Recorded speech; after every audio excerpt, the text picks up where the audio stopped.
Erikson has 8 stages of development that we'll go through them all throughout the semester.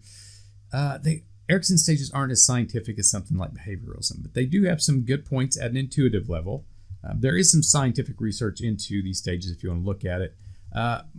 Maybe more importantly, is that people actually use them. So counselors will use it like as examples. Maybe you get stuck at this stage and they are able to talk to their clients using this framework of these stages, and it seems to work pretty good. So there must be some use for it. Some people are using it. But again, maybe not quite as scientific as something like behavioralism, just something to keep in mind. CBT is a little bit more maybe scientific. Anyways, according to Erikson, each one of these stages, it's like a dilemma to overcome. And the first one is trust versus mistrust. This is the first year of life. Basically, is the environment I'm okay? Is my caregiver consistent? When I'm hungry, do they feed me? Do they keep me warm? When I'm tired, do they put me to bed? All that kind of stuff. And so if your environment is good, according to Erikson, you go on to the next stage. You feel trust in your environment. You feel trust in your caregivers. And then probably you're going to be more trusting of people later on in your life. If you don't do this and you feel more mistrust, your parents aren't taking care of you well and they're exposing you to things that you shouldn't be exposed to. You could develop mistrust. You don't trust your environment. You don't trust the people in it. And then consequently, later on in life, you don't trust the people that you encounter in your day-to-day life. Also, at this time, you are developing a sense of self-awareness.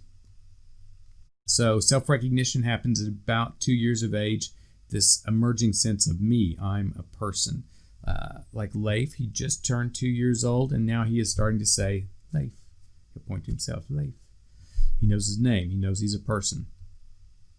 He was been saying other names for a long time, but now he's just finally saying his name. One of the ways they test this is they have a self-recognition test. It's kind of neat.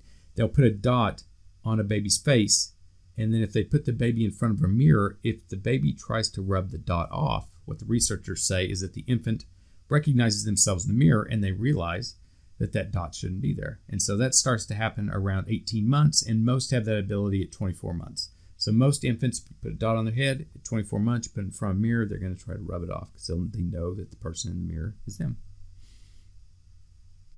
Trust versus mistrust is the first stage. The second stage is independence, autonomy versus shame and doubt. This is going to be ages like 1 to 3. This is a quote from the book. The development of autonomy during the toddler years gives adolescents the courage to be independent individuals who can choose and guide their own future. So pretty early on, you're trying to get them to be independent and make decisions for themselves. At this stage, kids are trying to go out in the environment and they're trying to do things for themselves. Example, like taking wrapping off paper or feeding themselves with a spoon. You want them to develop that autonomy, the ability to do things for themselves. If you let them do that, if you give them the time they need, they may make mistakes, but mistakes are actually a good thing. These are how you learn. It's how you get better. Is you do something wrong and you're like, well, that didn't work, so I need to find a better way of doing things.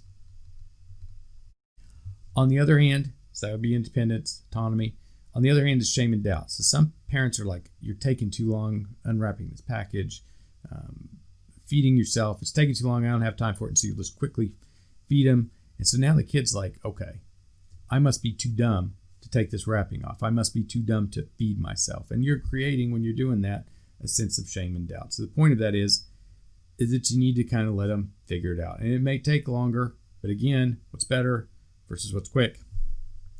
This shame and doubt is basically created through overprotectiveness and criticism. And yeah, it's hard because we're busy. We all got things to do. So yeah, it's this choice between taking the long route or the easy route.